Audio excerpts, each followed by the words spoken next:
Lijep pozdrav svima, moje ime je Bruno Bešlić i danas ću vam pokazati i objasniti naredbe za LED žarulje na primjeru Edison robota, te kako ih koristiti.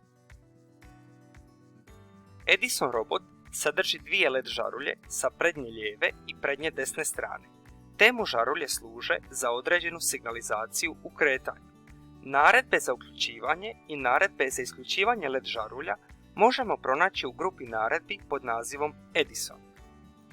Idemo pogledati na primjerima kako to izgleda. Za početak, napraviti ćemo program koji će uključiti lijevu i desnu LED žarulju na 1 sekundu, a zatim je isključiti. Kako to napraviti?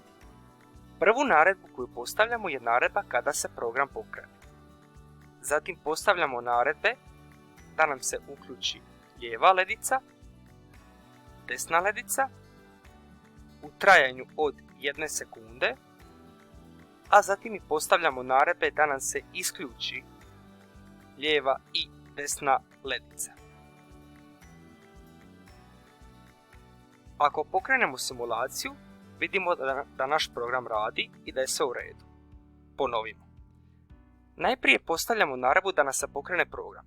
Zatim nas se uključuje istovremeno i desna i lijeva LED žarulja u trajanju od 1 sekunde, a zatim se isključuju istovremeno i lijeva i desna LED žarulja. Sljedeće što želimo je napraviti program koji će 3 puta za redom uključiti i isključiti obje LED žarulje u trajanju od 1 sekunde. Napomena, ukoliko želimo ponavljati iste naredbe određeni broj puta, poželjno je koristiti naredbu ponovi broj puta. Opet, prva naredba koja se stavlja je naredba kada se program pokrene. Zatim idemo na upravljanje i tražimo naredbu ponovi određeni broj puta. Zadatak kaže da moramo napraviti program koji će 3 puta za redom uključiti i isključiti obje LED žarulje u trajanju od 1 sekunde. Stoga ovdje upisujemo broj 3.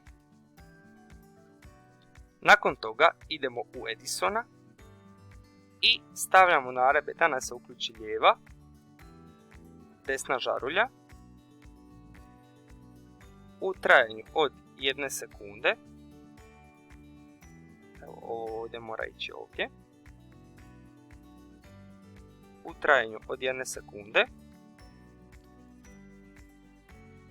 A zatim će nam se isključiti lijeva i desna žarulja u trajanju od 1 sekunde.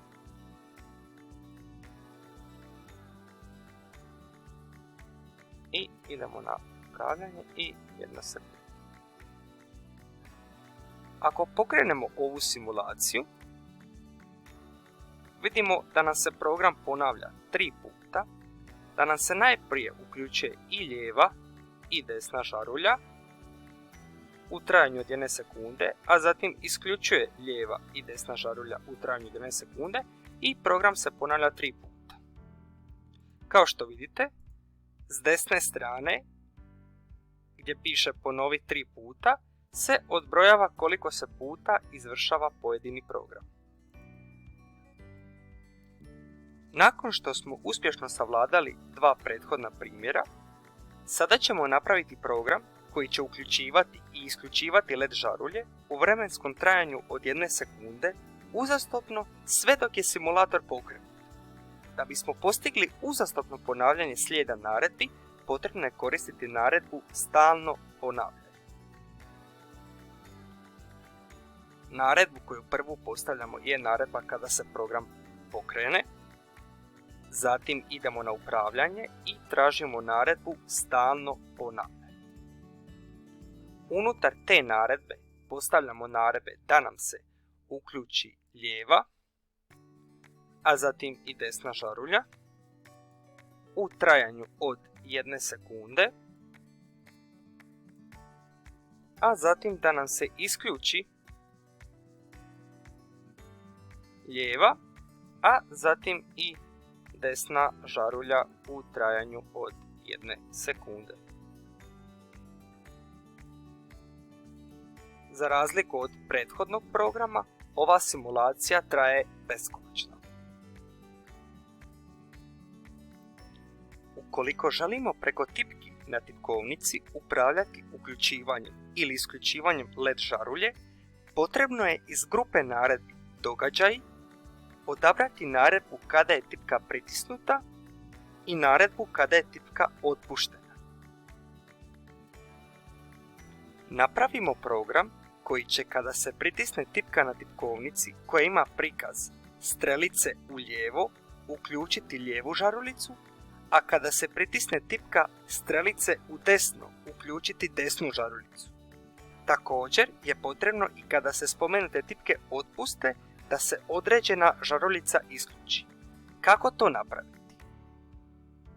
Najprije postavljamo naredbu kada razmak tipka je pritisnuta, odnosno umjesto razmak odabrat ćemo tipku desne strelice na tipkovnici, što znači kada se desna tipka na tipkovnici pritisni, uključiti će se desna LED žarulja. Testirajmo ovo. Kada kliknem desnu tipku na tipkovnici, uključena će mi biti desna žarulja na Edisonu. Sljedeće što želimo napraviti je kada se desna tipka otpusti, isključit će se desna LED žarulja. Kako to napraviti? Postavljamo naredbu kada razmak tipka je otpuštena, no umjesto razmaka odabiremo tipku desno i postavljamo naredbu isključi desnu ledicu. I ako testiramo ovu simulaciju, kada pritisnem desnu tipku na tipkovnici, desna LED žarulja se upali, ako je pustim, desna LED žarulja se isključi. Isto ovako možemo napraviti i za lijevu LED žarulju. Ako postavimo naredbu kada lijeva tipka na tipkovnici je pritisnuta, uključit će se lijeva žarulja, a ako pustimo lijevu tipku na tipkovnici, isključit će se lijeva žarulja. Idemo se ovo testirati. Znači ako kliknem desnu i lijevu strelicu, upalit će se i lijeva i desna žarulja. Ako ih pustim, obe žarulje će se isključiti, i lijeva i desna. Ako pritisnem lijevu tipku na tipkovnici i desnu tipku na tipkovnici, uključit će se obe žarulje.